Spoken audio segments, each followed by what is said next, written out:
Good morning. How are you? I hope you all are very well. And let's go with another video. Today we are going to talk about what have you enjoyed reading recently. You're going to listen to certain people, and they are going to talk about books that they have read recently and they enjoyed. Okay, they are going to talk about certain books, and I dare you to get some information from the videos. First of all, somebody is going to talk about Brave New World of Aldous Huxley. I don't know if you read that book. It's a great book. It's a great book. I had to read it in at school. hmm I read it at school. It was compulsory, and it was a fantastic book about it. And it's sort of science fiction, but sometimes science fictions turn into reality. I hope it's not the case, but it's a very good book. So somebody is going to talk about that book. Try to find it. And there is another book much closer to you. They are going to talk about this book too. So try to find who talks about this book and Brave New World. Okay?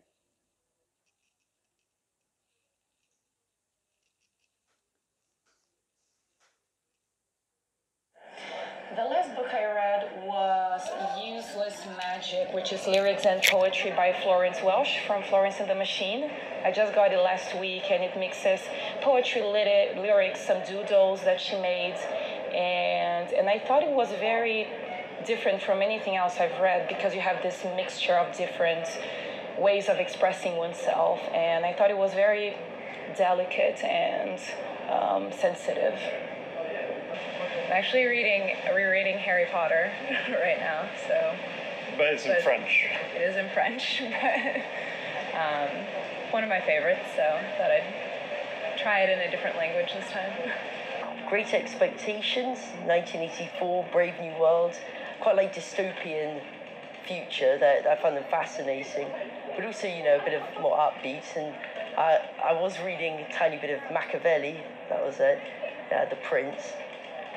I'm currently reading a novel by Jack Kerouac called On the Road. Roald Dahl is one of my favorite authors, and I read Matilda every year to my students. Actually, the last book was a different one. The last one was called The Invention of Nature by Andrea Wolf. That was a biography of Alexander von Humboldt, the science explorer. I loved that book because it was written in a wonderful way. It was a wonderful description of his travels and his experiences, and describing it in a very colorful and vivid language, which I think is part of why I enjoyed it so much. Zadie Smith, White Teeth, and I'd heard of it, but I'd never actually read it. I didn't know what it was about. I had no idea at all, but I'm absolutely loving it. It's just incredibly funny. I think it's incredibly cleverly written. The White Teeth theme recurs every now and again in a most unexpected way, but the story, her characters, what happens to them, the way the plot develops, and you never quite know what's going to happen next, but it's absolutely wonderful, and it's a laugh-out-loud book. I'm reading Julia Navarro. I know it in Spanish, but in English I think it's Shoot Me, I'm Already Dead. It's very good. It's about Palestinian times and Jewish times as well, and how they're fighting against that, so it's really interesting. She's a great author. So I'm currently reading a book about Alexander von Humboldt and how he influenced Darwin and environmentalism in general. He was one of the first people to discover various climate regions in the world and the equator and a bunch of things.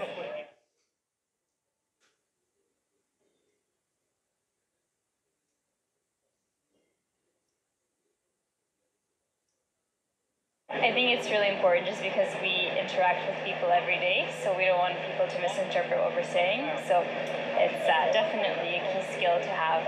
Oh, very important for sure. Yeah, because we've kind of got away from proper English, a lot of slang terms. Yeah, it would be great for people to learn their language better.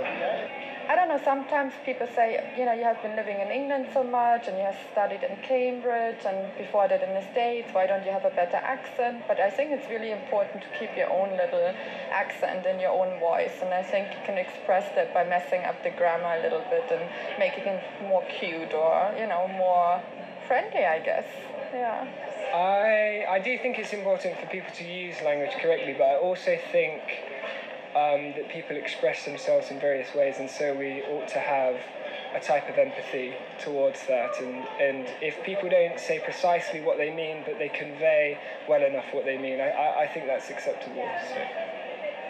Well, I find that it's very important to communicate accurately, and I think that when people take the time to learn to speak accurately and to use words and phrases properly, then it's much easier to communicate and much more comfortable for everybody.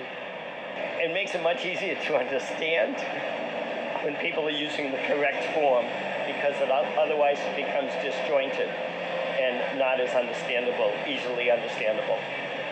I think it's very important if, especially in the workplace or, when you're networking, trying to meet new people, I think you present yourself better when you use correct language, I guess. So I think the ability to use authentic language is what's most important. Being able to produce and also receive authentic input and output is what's really important. So correctly can mean so many different things, and I wouldn't want to generalize it as such. So I think having the opportunity to use it authentically is what's important.